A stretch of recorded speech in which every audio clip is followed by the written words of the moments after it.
Okay.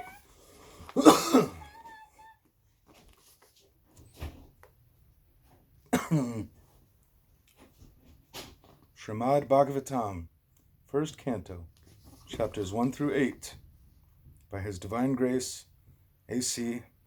Bhaktivedanta, Swami, Prabhupada. Preface. We must know the present need of human society. And what is that need? Human society is no longer bounded by geographical limits to particular countries or communities. Human society is broader than in the Middle Ages, and the world tendency is toward one state or one human society. The ideals of spiritual communism, according to Srimad Bhagavatam, are based more or less on the oneness of the entire human society, nay, of the entire energy of living beings. The need is felt by great thinkers to make this successful ideology. Srimad Bhagavatam will fill this need in human society.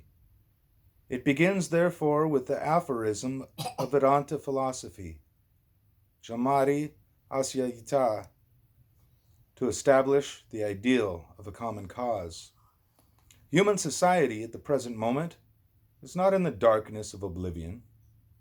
It has made rapid progress in the field of material comforts, education, and economic development throughout the entire world. But there is a pinprick somewhere in the social body at large, and therefore there are large-scale quarrels, even over less important issues.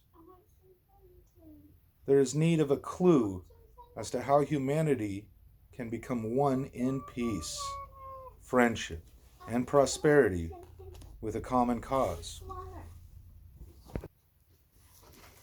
Fix the thing. Okay. Srimad Bhagavatam will fill this need, for it is a cultural presentation of the re-spiritualization of the entire human society.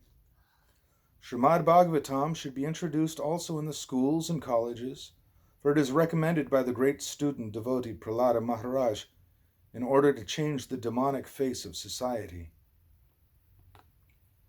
Disparity in human society is due to lack of principles in a godless civilization. There is God, or the Almighty One, from whom everything emanates, by whom everything is maintained, and in whom everything is merged to rest. Material science has tried to find the absolute source of creation very insufficiently, but it is a fact that there is one ultimate source of everything that be. This ultimate source is explained rationally.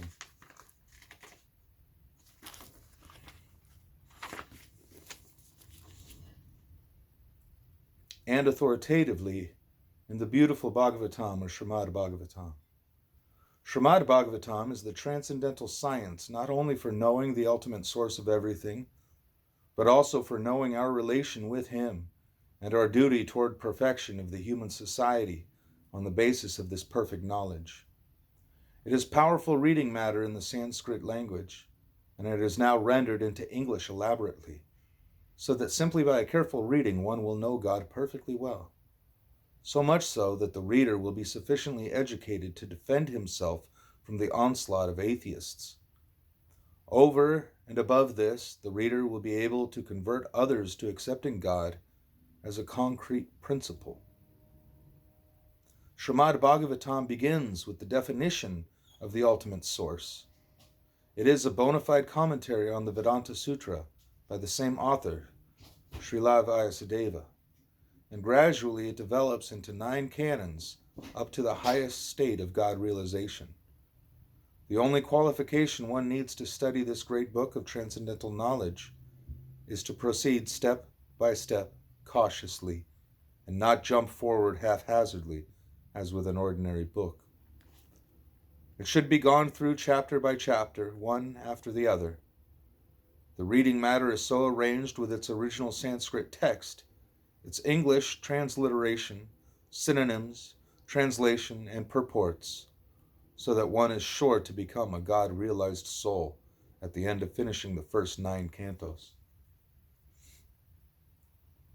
The 10th canto is distinct from the first 9 cantos because it deals directly with the transcendental activities of the personality of Godhead, Sri Krishna.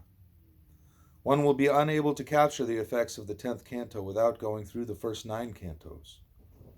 The book is complete in 12 cantos, each independent, but it is good for all to read them in small installments, one after the other.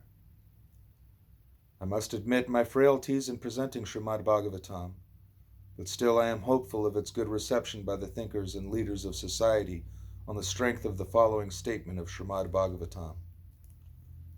On the other hand, that literature which is full with descriptions of the transcendental glories of the name, fame, form, and pastimes of the unlimited Supreme Lord is a transcendental creation meant to bring about a revolution in the impious life of a misdirected civilization.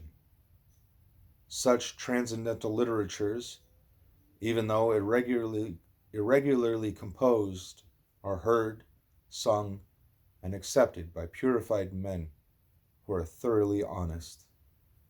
Om Tat Sat, A.C. Bhaktivedanta Swami. Dated at Delhi, December 15th, 1962. Haribol.